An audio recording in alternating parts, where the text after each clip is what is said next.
श्रीमज्जगद्गुरु सिद्धारूढ़ स्वामी महाराज के, श्रीमज्जगद्गुरु गुरुनाथारूढ़ स्वामी महाराज के, श्रीमज्जगद्गुरु चन्नऋषभेन्द्र स्वामी महाराज के, श्रीमज्जगद्गुरु शंकरानंद स्वामी महाराज के, श्रीमज्जगद्गुरु शिवानंद स्वामी महाराज के, श्रीमज्जगद्गुरु शिवानंद भारती स्वामी महाराज के, सकल साधु संत महाराज के।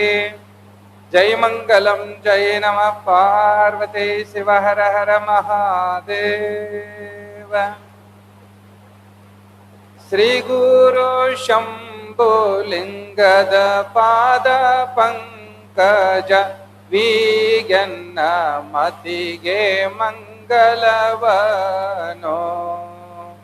श्री गुरु शंभु लिंगद पाद पंकज वीगन्न मतिगे ಮಂಗಲವನೋ।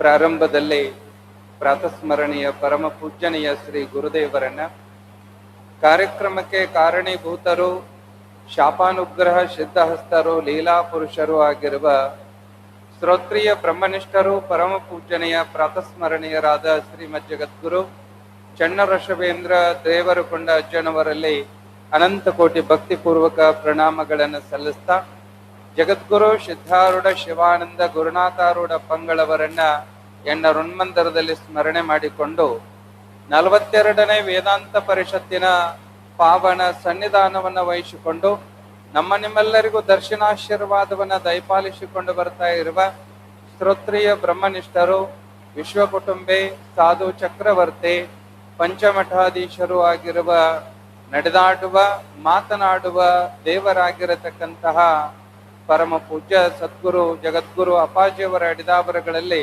ಅನಂತ ಕೋಟಿ ಭಕ್ತಿಪೂರ್ವಕ ಪ್ರಣಾಮಗಳನ್ನು ಸಲ್ಲಿಸ್ತಾ, ವಿದ್ಯಾವಿನಯ ಸಂಪನ್ನರು, ಪ್ರಾತಸ್ಮರಣೀಯರು, ಹದುಳಿಗರು, ಶಾಂತ ಮೂರ್ತಿಗಳಾಗಿರುವ ಶ್ರೋತ್ರಿಯ ಬ್ರಹ್ಮನಿಷ್ಠ ಶ್ರೀ ಸದ್ಗುರು ಹಂಪಿಯ ನಿತ್ಯಾನಂದ ಭಾರತೀಯ ಪಂಗಳವರಲ್ಲಿ ಭಕ್ತಿಯ ನಮನಗಳನ್ನು ಸಲ್ಲಿಸ್ತಾ, ಯುವ ಮಿತ್ರರು, ಆತ್ಮೀಯರು, ವಿಶಾಲ ಮತಿಗಳು ಆಗಿರತಕ್ಕಂತಹ ಶ್ರೀ ಸದ್ಗುರು ಪೂರ್ಣಾನಂದ ಭಾರತೀಯ ಪಂಗಳವರನ್ನ ಮೊದಲು ಮಾಡಿಕೊಂಡು ವೇದಿಕೆಯ ಮೇಲೆ ಉಪಸ್ಥಿತರಿರುವಂತಹ ಸರ್ವ ಸಂಪೂಜ್ಯರಲ್ಲಿ, ಮಾತೆಯರಲ್ಲಿ ಭಕ್ತಿಯ ನಮನಗಳನ್ನ ಸಲ್ಲಿಸ್ತಾ, ಯಾವ ಮಾನವ ಜನ್ಮದ ಯಥಾರ್ಥವಾಗಿರುವಂತಹ ಸ್ವರೂಪವನ್ನು ತಿಳಿದುಕೊಂಡು ಸದ್ಗುರುವಿನ ಕೃಪಾಶೀರ್ವಾದವನ್ನ ಹೊಂದಿ ಮುಕ್ತರಾಗಲು ಆಗಮಿಸಿದ ಸಮಸ್ತ ಹಿರಿಯರೇ, ಶರಣ ಬಂಧುಗಳೇ, ತಾಯಂದಿರೇ, ಯುವ ಮಿತ್ರರೇ, ಪುಟಾಣಿ ಮಕ್ಕಳೇ, ಮಾಧ್ಯಮದ ಮಿತ್ರರೇ, ತಮ್ಮೆಲ್ಲರಿಗೂ ಕೂಡ ಅನಂತ ಅನಂತ ಶರಣಾರ್ಥಿಗಳು.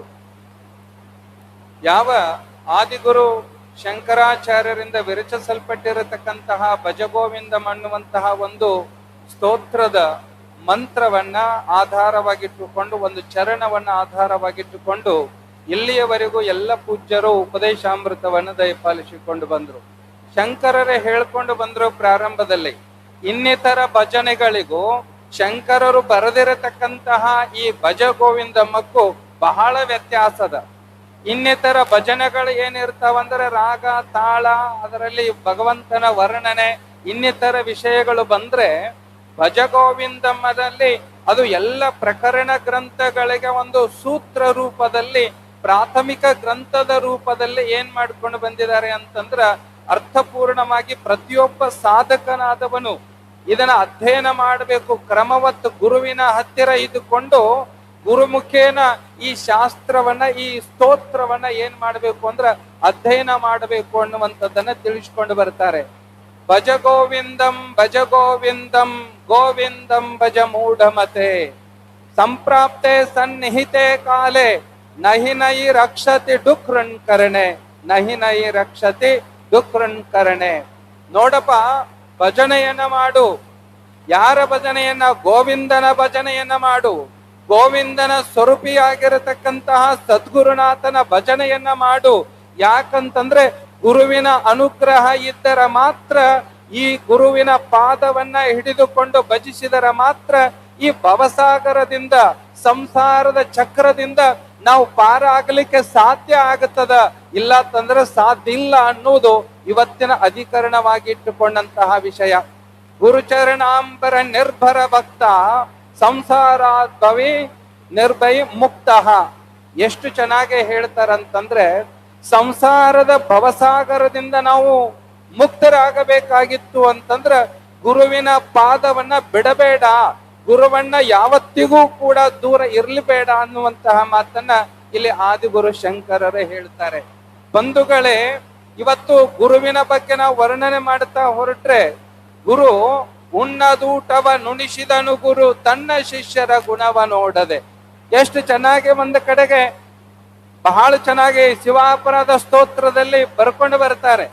ಸದ್ಗುರುನಾಥ ಏನ್ ಮಾಡ್ತಾನೆ ಅಂತಂದ್ರ, ಗುರುನಾಥನಿಗೆ ಯಾರು ತನ್ನ ಶಿಷ್ಯನಿಗೆ ಉಣ್ಣದೂಟವ ನುಣಿಸಿದನು ಗುರು ತನ್ನ ಶಿಷ್ಯರ ಗುಣವ ನೋಡದೆ. ಇನ್ನು ಗುರುವಿಗೆ ಸರಿಯಗಾನೆನು ಬೆನ್ನು ಬಿದ್ದಂತವರ ರಕ್ಷಿಪ. ಆ ಬೆನ್ನು ಬಿದ್ದಂತವರ ರಕ್ಷಿಪ. ಉನ್ನತೋನ್ನತ ಮಹಿಮೆ ಪಾಮರ ನುಡಿಯಳೆನ್ನಳವೇ.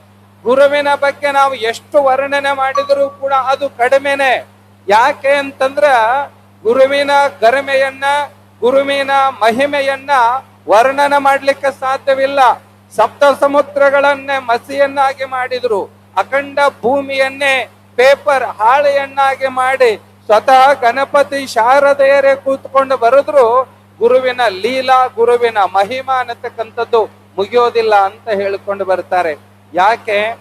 ಯಾಕೆ ಅಂತಂದ್ರೆ, ಗುರು ಮಹಿಮೆಯ ಗರಿಮೆಯನು ಜನರೇನು ಬಲ್ಲರು. ಗುರು ಮಹಿಮೆಯ ಗರಿಮೆಯನು ಜನರೇನು ಬಲ್ಲರು. ಹರಿಮುನಿದರೆ ಗುರು ಪೊರೆಯುವನೈ, ಗುರು ಮುನಿದರೆ ಗತಿಯಾರು ಕಬೀರ. ಗುರು ಮುನಿದರೆ ಗತಿಯಾರು.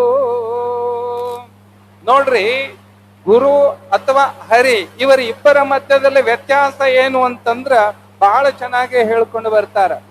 ಹರಿ ಉತ್ತಮ, ಹರಿಯನ್ನ ಸ್ಮರಣ ಮಾಡಿದ್ರೆ, ಹರಿಯ ಕೃಪಾ ಆದ್ರೆ ಮನುಷ್ಯ ಜನ್ಮ ಬರ್ತದಂತೆ. ಮನುಷ್ಯ ಜನ್ಮ ಉತ್ತಮ ಜನ್ಮ ಅನ್ನತಕ್ಕಂಥದ್ದು ಬರ್ತದ ಭಗವಂತನ ಕೃಪೆ ಆದರೆ ಸದ್ಗುರು ಕೃಪೆ ಆಯ್ತು ಅಂತಂದ್ರ ಅವನು ಏನು ಮಾಡಿಬಿಡ್ತಾನಂದ್ರ ಸದ್ಗುರು ಮುಕ್ತನನ್ನಾಗಿ ಮಾಡಿಬಿಡ್ತಾನಂತ. ಜನ್ಮವಿಲ್ಲದಂತೆ ಮಾಡುವಂತವರು ಯಾರಾದರೂ ಇದ್ರ ಅದು ಶ್ರೋತ್ರಿಯ ಬ್ರಹ್ಮನಿಷ್ಠರಾಗಿರತಕ್ಕಂತಹ ಸದ್ಗುರು ಅನ್ನುವುದನ್ನ ನಾವು ಇವತ್ತು ತಿಳ್ಕೊಳ್ಬೇಕಾಗ್ಯದ. ಹಾಗಾಗಿ ಗುರುವಿನ ಆಜ್ಞೆಯನ್ನ ನಾವು ಮನಸ್ಸಹ ಪಾಲಿಸಬೇಕಾಗ್ಯದ. ಗುರುವೇ, ನಿಮ್ಮ ಆಜ್ಞೆಯನು ಮೀರದೆ ನಡೆದವನು ನರನನ್ನಲು ಬೇಡ ಆತ ಪರಮಾತ್ಮನು ಅನ್ನುವಂತಹ ಮಾತನ್ನ ಇಲ್ಲಿ ಮಹಾತ್ಮರು ನಮಗೆಲ್ಲ ತಿಳಿಸಿಕೊಂಡು ಬಂದಿದ್ದಾರೆ. ಹಾಗಾಗಿಯೇ ಇವತ್ತು ನಾವೆಲ್ಲರೂ ಕೂಡ ಜಗದ್ಗುರು ಶಿವಾನಂದ ಭಾರತೀ ಅಪ್ಪಂಗಳವರಂತಹ ಮಹಾನ್ ಗುರುಗಳನ್ನ ಇವತ್ತು ನಾವು ಪಡೆದುಕೊಂಡಿದ್ದೇವೆ.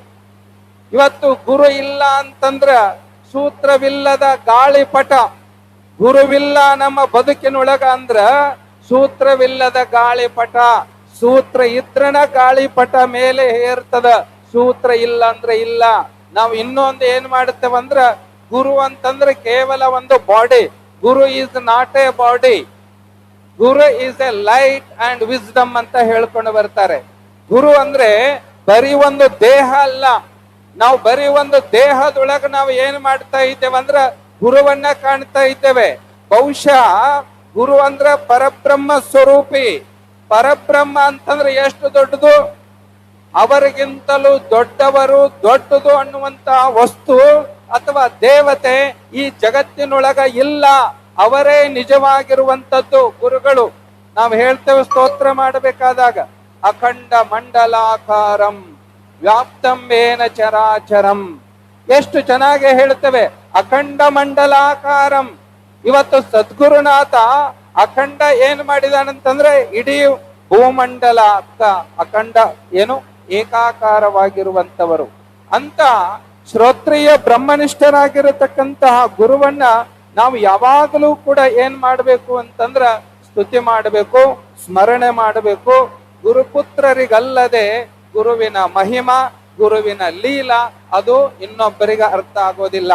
ಬಹಳ ಜನ ಅಂತಿರ್ತಾರೆ, ಗುರುಪುತ್ರರಿಗಲ್ಲದೆ ಗುರುವಿನ ಮಹಿಮಾ ಅದು ಯಾರಿಗೂ ತೋರೋದಿಲ್ಲ. ಕೆಲವ್ರು ಅಂತಾರ, ಇಲ್ಲೆಲ್ಲ ಗುರುಗಳ ಬಗ್ಗೆ ವರ್ಣನೆ ಮಾಡ್ಬೇಕಾದಾಗ ಕೆಲವರು ಕೂತ್ಕೊಂಡವರು ಅಥವಾ ಗುರುವನ್ನ ಮಾಡಿಕೊಳ್ಳಲಾರದವರು, ಏನಪ್ಪ ಇವ್ರು ಏನ್ ಹೇಳಕತ್ತಾರ, ಸುಮ್ನೆ ಅವ್ರವ್ರ ಗುರುಗಳನ್ನ ಅವ್ರು ವರ್ಣನೆ ಮಾಡಕತ್ತಾರೋ, ಸುಮ್ಮನೆ ಇದ್ರೊಳಗ ವರ್ಣನೆ ಐತಿ, ಇದ್ರೊಳಗೆ ಏನಿಲ್ಲ ಅಂತ ತಿಳ್ಕೊಂಡಿರ್ತಾರೆ. ಆದರೆ ನಾವು ನಿಜವಾಗಲೂ ಗುರುವಿನ ಮಹಿಮಾ ಅಥವಾ ಗುರುವಿನ ಶಕ್ತಿಯನ್ನ, ನಾವು ಭಕ್ತಿಯನ್ನ ಇಡಬೇಕು ಅಂದ್ರೆ, ಮುಕ್ತಿಯನ್ನ ನಾವು ಪಡ್ಕೊಳ್ಬೇಕಾಗಿತ್ತು ಅಂದ್ರೆ ಗುರುವಿನಲ್ಲಿ ನಿಜವಾಗಿರುವಂತಹ ಪುತ್ರರು ನಾವಾಗಬೇಕು, ಗುರುಪುತ್ರರು ನಾವಾಗಬೇಕು. ಯಾಕೆ ಇವತ್ತು ಪುತ್ರನಾದು ಅಥವಾ ಗುರು ಶಿಷ್ಯನಾದಿವಿ ಅಂತಂದ್ರ ಶಿಷ್ಯನಿಗೆ ಸಂಪೂರ್ಣವಾಗಿರುವಂತ ಅನುಗ್ರಹ ಆಗುತ್ತದ ಗುರುಗಳದು. ಆದ್ರೆ ನಾವು ಶಿಷ್ಯರೇ ಆಗಿಲ್ಲ. ಇವತ್ತು ನೋಡ್ರಿ, ಮದುವೆ ಆಯ್ತು ಅಂತಂದ್ರ ಹೆಣ್ಣು ಮಕ್ಕಳಿಗೆ ಏನೋ ಮಕ್ಕಳನ್ನ ಹೆತ್ತರು ಅಂತಂದ್ರ ಆ ಮಗುವಿಗೆ ಏನಿರ್ತದ, ಗೌರವ ಇರ್ತದ, ಹೌದಲ್ಲ? ಆ ಕೊಳ್ಳೊಳಗ ತಾಳಿ ಕಟ್ಕೊಂಡ್ಲು ಅಂತಂದ್ರ ಆ ಹೆಣ್ಮಗಳು ಏನ್ ಮಾಡ್ತಾಳೆ, ನನ್ನ ಗಂಡನ ಹೆಸರು ಯಾರು ಅಂತಂದ್ರೆ ಇವನೇ ನನ್ನ ಗಂಡ ಅಂತ ಹೇಳಲಿಕ್ಕೆ ಅವ್ರಿಗೆ ಅಧಿಕಾರ ಇರ್ತದ. ಹಂಗ ನಾವೆಲ್ಲರೂ ಕೂಡ ಈ ಭವಸಾಗರದಿಂದ, ಸಂಸಾರದ ತಾಪತ್ರಯದಿಂದ, ಸಂಸಾರದ ದುಃಖದಿಂದ ನಾವೇನಾದರೂ ಕೂಡ ಪಾರ್ ಆಗಬೇಕಾಗಿತ್ತು ಅಂತಂದ್ರ ನಿಜವಾಗಲೂ ಕೂಡ ನಾವು ಗುರುಪುತ್ರರಾಗಬೇಕು, ಗುರು ಶಿಷ್ಯರು ನಾವಾಗಬೇಕು. ಅಂದಾಗ ಮಾತ್ರ ಗುರು ಮಹಿಮಾ ಗೊತ್ತಾಗುತ್ತದ. ನಮ್ಮ ಚನ್ನರೋಷಭೇಂದ್ರ ಅಜ್ಜವರು ಭಾರತೀಯ ಅಪ್ಪ ಅವರನ್ನ ಮೊದಲುಗೊಂಡು ಸಿದ್ಧಾರೂಢಪ್ಪ ಅವರ ಆದಿಯಾಗಿ ಎಷ್ಟೊಂದು ಜನ ಮಹಾತ್ಮರು ಈ ಜಗತ್ತಿನೊಳಗ ಆಗಿ ಹೋದ್ರು. ಗುರುವಿನ ಆಜ್ಞೆಯನ್ನ ಪಾಲಿಸಿದ್ರು. ಗುರು ಮುಟ್ಟಿ ಗುರುವಾದಂತವರು, ನೇರವಾಗಿ ಗುರುವಾದವರಿಲ್ಲ ಈ ಜಗತ್ತಿನೊಳಗ. ಯಾರಾದ್ರೂ ನೇರವಾಗಿ ಗುರುವಾದವರು ಅದಾರೇನ್ರಿ? ಗುರುಗಳ ಸೇವೆಯನ್ನ ಮಾಡ್ತಾ ಜ್ಯೋತಿ ಮುಟ್ಟಿ ಜ್ಯೋತಿಯಾದಂತೆ. ಇನ್ನು ತಿಳ್ಕೋಬೇಕು, ಊರಿಂಗೆ ದಾರಿಯನು ಆರು ತೋರಿದಡೇನು, ಆ ಸಾರಾಯದ ನಿಜವ ತೋರುವ ಗುರು ತಾನು ಆರಾದಡೇನು. ಇವತ್ತು ನಾವೆಲ್ಲ ಜಾತಿ, ಮತ, ಪಂಥ, ಕುಲ, ಗೋತ್ರಗಳನ್ನ ಗಮನದೊಳಗೆ ಇಟ್ಟುಕೊಂಡು ಅನೇಕ ರೀತಿಯಾದಂತಹ ಮತಿ ಭ್ರಮಣೆಯೊಳಗೆ ನಾವು ಸಿಕ್ಕಾಕೊಂಡ. ಇವತ್ತು ಆ ಮತಿ ಭ್ರಮಣೆಯನ್ನ ಕಿತ್ತು ಹಾಕಿದಂತವರು ಯಾರು ಅಂತಂದ್ರ ಜಗದ್ಗುರು ಸಿದ್ಧಾರೂಢರು, ಶಿವಾನಂದರು, ಚನ್ನರೋಷಭೇಂದ್ರ ಅಪ್ಪವ್ರು ಅನ್ನೋದನ್ನ ನಾವು ತಿಳ್ಕೊಳ್ಬೇಕಾಗ್ಯದ. ಹಾಗಾಗಿ ಬಂಧುಗಳೇ, ಇವತ್ತು ನಾವೆಲ್ಲ ಗುರುಚರಣಾಂಬರ ನಿರ್ಭರ ಭಕ್ತ, ಸಂಸಾರಾರ್ಣವ ಆದ್ಭವ ಮುಕ್ತ ಅಂದ್ರೆ ಈ ಸಂಸಾರದಿಂದ ನಾವು ಮುಕ್ತಿಯನ್ನ ಹೊಂದಲಿಕ್ಕೆ ಸಾಧ್ಯ ಅನ್ನತಕ್ಕಂಥದ್ದನ್ನ ಇಲ್ಲಿ ತಿಳಿಸ್ಕೊಂಡು ಬರ್ತಾ ಇದ್ದಾರೆ. ನಾವೆಲ್ಲರೂ ಗುರುವಿನ ಪಾದವನ್ನ ಗಟ್ಟಿಯಾಗಿ ಹಿಡ್ಕೊಳ್ಬೇಕು. ಯಾರು ಗುರುವಿನ ಪಾದವನ್ನ ಗಟ್ಟಿಯಾಗಿ ಹಿಡ್ಕೊಂಡಿದ್ದಾರೆ ಅವರಿಗೆ ದೇವರು ಭೇಟಿ ಆಗ್ತಾನೋ, ಸದ್ಗುರುಗಳು ಕೂಡ ಭೇಟಿ ಆಗ್ತಾರೋ. ಗುರುಪಾದವನ್ನ ನಾವು ಗಟ್ಟಿಯಾಗಿ ಹಿಡ್ಕೊಳ್ಳಿಲ್ಲ ಅಂತಂದ್ರ ಇನ್ನೂ ಒಳಗ ಸಂಶಯ, ಸಂದೇಹ, ವಿಪರೀತ ಭಾವನೆಗಳು. ಇವತ್ತು ಪುಣ್ಯದ ಕೊರತೆ ಇತ್ತು ಅಂತಂದ್ರ ಏನಾಗ್ತದಂದ್ರೆ ಗುರುಗಳ ಪಾದವನ್ನ ನಾವು ಹಿಡ್ಕೋಬೇಕು. ನೋಡ್ರಿ, ಸುಕೃತ ಪುಣ್ಯಕ್ಕೂ ಅಥವಾ ಸುಕೃತ ಪುಣ್ಯದ ಕೊರತೆಗೂ ವ್ಯತ್ಯಾಸ ಏನು ಅಂತಂದ್ರ ಮಂಗ ಮರಿನ್ಯಾಯ ಅಥವಾ ಮಾರ್ಜಲನ್ಯಾಯ ಅಂತ ಬರ್ತದ. ಬೆಕ್ಕ ಏನ್ ಮಾಡ್ತದ್ರಿ, ಬೆಕ್ಕಿನ ಮರಿಯನ್ನ ತಾನೇ ಹಿಡ್ಕೊಂಡು ಎಲ್ಲಾ ಕಡೆಗೆ ಅಡ್ಡಾಡ್ತದ. ಬೆಕ್ಕಿನ ಮರಿಯನ್ನ ತಾಯಿ ಹಿಡ್ಕೊಂಡು ಎಲ್ಲಾ ಕಡೆಗೇನು ಹೋಗುತ್ತಾಳೆ. ಇದು ನಿಷ್ಕಾಮ ಪುಣ್ಯ ಇತ್ತು ಅಂದ್ರ ಅಂತಹ ಗುರುಗಳು ನಮ್ಮನ್ನ ಜನ್ಮಾಂತರದಿಂದ ನಮ್ಮನ್ನ ಹಿಡ್ಕೊಂಡು ನಮ್ಮನ್ನ ಮುಕ್ತರಾಗುವವರೆಗೂ ನಮ್ಮನ್ನ ಕೈ ಬಿಡೋದಿಲ್ಲ. ಇನ್ನ ಮಂಗ ಮರಿನ್ಯಾಯ ಏನಪ್ಪಾ ಅಂದ್ರ ಮಂಗ ಮರಿಯನ್ನ ಹಿಡ್ಕೊಳ್ಳೋದಿಲ್ಲ. ಅದು ಸಣ್ಣದೈತಂದ್ರೂ ಸಹಿತ ಮರಿನಾವ್ ಹೋಗಿ ಏನ್ ಮಾಡ್ಬೇಕ್ರಿ, ಮರಿನಾವ್ ಹೋಗಿ ಆ ತಾಯಿಯನ್ನ ಅಪ್ಕೋಬೇಕು, ತಾಯಿಯನ್ನ ಹಿಡ್ಕೋಬೇಕು. ಒಂದು ವೇಳೆ ಟೊಂಗೆಯಿಂದ ಟೊಂಗೆಗೆ, ಮನೆಯಿಂದ ಮನೆಗೆ ಜಿಗಿಬೇಕಾದಾಗ ಆ ಮರಿ ಏನಾದ್ರೂ ಆ ತಾಯಿಯನ್ನ ಬಿಟ್ಟು ಅಂತಂದ್ರ ಹೊಳ್ಳಿ ತನ್ನ ಸಮೀಪ ತಗೊಳ್ಳೋದಿಲ್ಲಂತ. ಅದಕ್ಕ ನಾವೆಲ್ಲರೂ ಕೂಡ ನಿಷ್ಕಾಮ ಪುಣ್ಯ ಮಾಡಿದ್ದೇವೆ. ಇಂಥ ಅಪ್ಪವರು ನಮಗೆಲ್ಲ ಸದಾವ ಕಾಲ ದರ್ಶನ, ಆಶೀರ್ವಾದ, ಮಾರ್ಗದರ್ಶನ ಆಶೀರ್ವಚನವನ್ನ ದಯಪಾಲಿಸ್ತಾ ಇದ್ದಾರೆ. ಗುರು ವಚನವೇ ಶ್ರುತಿ, ಗುರು ವಚನವೇ ಸ್ಮೃತಿ, ಗುರು ವಚನವೇ ಸರ್ವವು ಇನಿಯಳೆ. ಗುರು ವಚನಕ್ಕಿಂತಲೂ ಮಿಗಿಲಾದದ್ದು ಈ ಜಗತ್ತಿನೊಳಗ ಯಾವುದೂ ಇಲ್ಲ ಅನ್ನತಕ್ಕಂತಹ ಸದ್ಭಾವನೆಯನ್ನ ನಾವೆಲ್ಲ ಮೈಗೂಡಿಸಿಕೊಂಡು ಬೆಳೆಯೋಣ. ಇನ್ನೂ ಬಹಳಷ್ಟು ಪೂಜ್ಯರು ತಮ್ಮ ಉಪದೇಶ ಅಮೃತವನ್ನ ಆಶೀರ್ವಚನವನ್ನ ದಯಪಾಲಿಸುವವರಿದ್ದಾರೆ. ಹಾಗಾಗಿ ಮುಂದಿನ ಅಪ್ಪಾಜಿಯವರಿಗೆ ಇನ್ನೂ ಹೆಚ್ಚು ನಾವು ತಿಳಿದುಕೊಂಡು ಧನ್ಯರಾಗುವಂತ ಆಶಿಸ್ತಾ ನನ್ನ ವಾಣಿಗೆ ವಿರಾಮವನ್ನು ನೀಡುತ್ತಾ ಇದ್ದೇನೆ. ಎಲ್ಲರಿಗೂ ನಮಸ್ಕಾರ.